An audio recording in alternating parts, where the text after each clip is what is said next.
सोलापूर शहरातील आसरा रेल्वे ब्रिजजवळ 34 वर्षीय तरुणाने रेल्वे ट्रॅकवर आत्महत्या केल्याची घटना आज दुपारी 1 वाजण्याच्या सुमारास उघडकीस आली।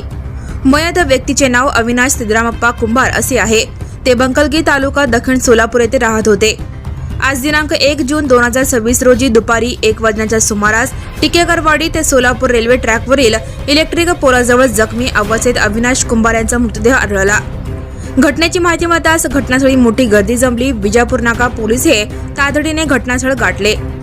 मृतदेह शवविच्छेदनासाठी सोलापूर येथील श्री छत्रपती शिवाजी महाराज सर्वोपचार रुग्णालयात हलवण्यात आला। उपचारापूर्वीच मयत झाल्याचे डॉक्टरांनी सांगितले। मयत अविनाश कुंभार हे सोलापूर शहरातील एका बँकेत कर्मचारी म्हणून कार्यरत होते।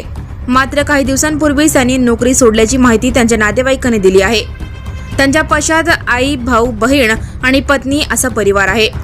अविनाश यांनी आत्महत्या करण्यामागील कारण अद्याप स्पष्ट झालेले नाही।